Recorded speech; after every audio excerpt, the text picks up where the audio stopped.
Welcome to Cozy Bedtime Stories. Are you ready to immerse yourself for the magic that's about to unfold? Let's dive straight into this magical story of Calla, the Enchanted Garden of Evernight. Chapter 1. The Letter in the Moonlight.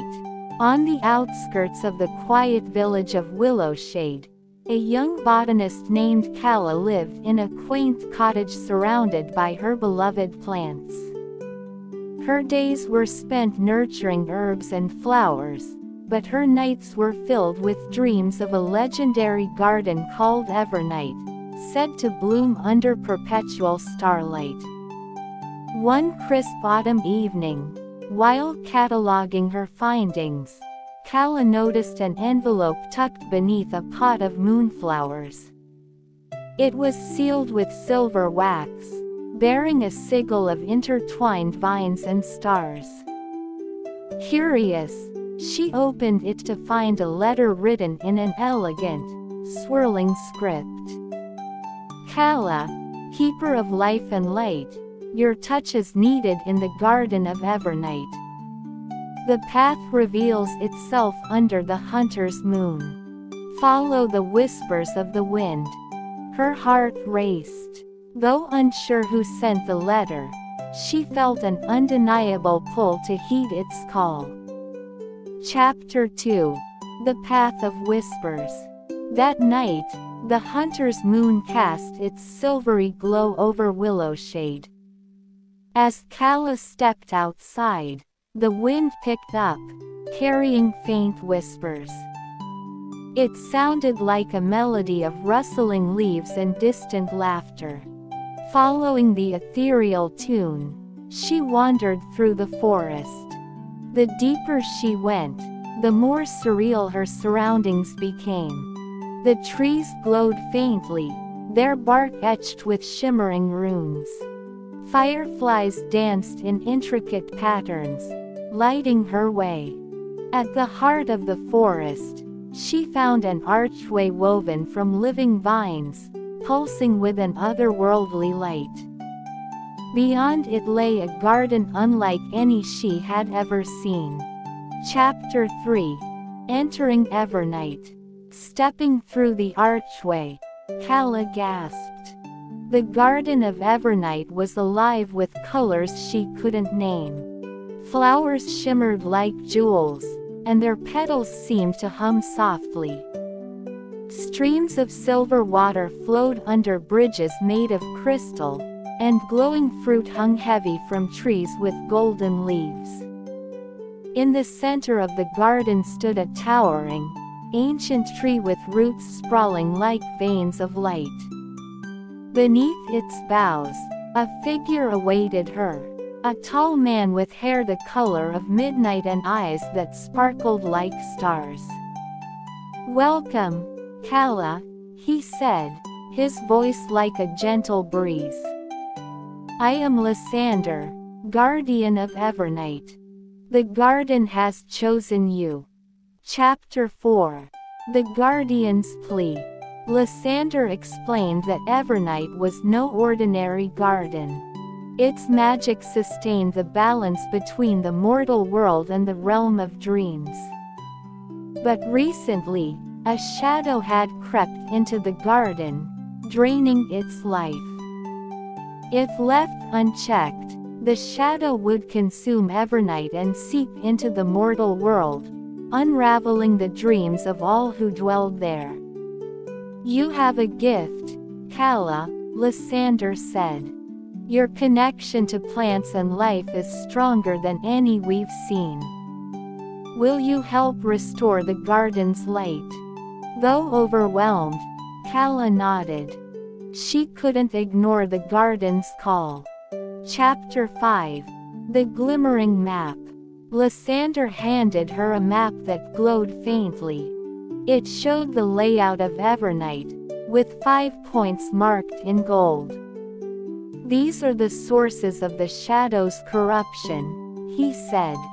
"You must purify them. But be warned, each is guarded by challenges that test your resolve." Kala took a deep breath and set off toward the first point, a grove of singing willows. Chapter 6. The First Trial. The grove was eerily silent, the willows, silken leaves drooping as though in mourning. As Kala approached, dark tendrils of shadow coiled around her feet, whispering doubts into her mind. "Who are you to think you can save this place?" the shadows hissed. "You're just a mortal, weak and afraid." Kala remembered the moonflowers she had nurtured back home, how they thrived under her care. Drawing on that memory, she whispered words of encouragement to the willows. Slowly, their leaves began to glow, their songs returning. The shadows recoiled, and the grove was restored. Chapter 7.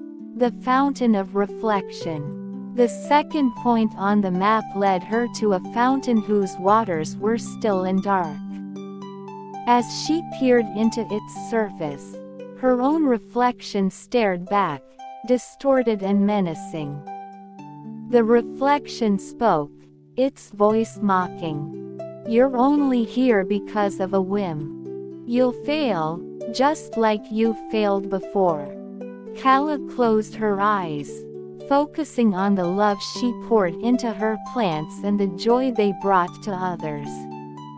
When she opened them, the reflection softened, and the fountain began to glow with silver light. Chapter 8. The Labyrinth of Luminaria. Next, the map guided her to a labyrinth of luminescent hedges. The air buzzed with energy, and the path twisted and turned, shifting as she walked. Kala felt panic rising, but she noticed that the flowers on the hedges glowed brighter when she trusted her instincts. Following their light, she navigated the labyrinth and emerged at its heart, where a single golden rose awaited. As she touched it, the shadows dissipated. Chapter 9.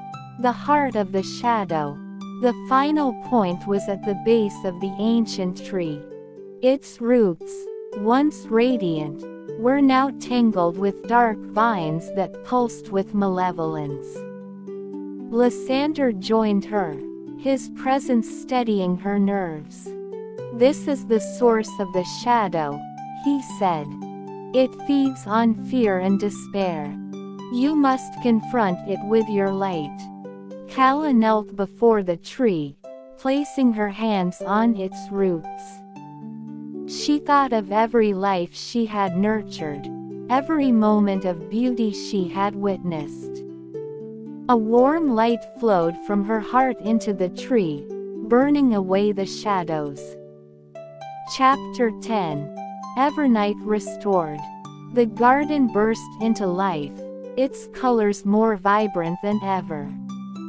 The ancient tree's branches sparkled with starlight, and the streams sang as they flowed. Lysander smiled.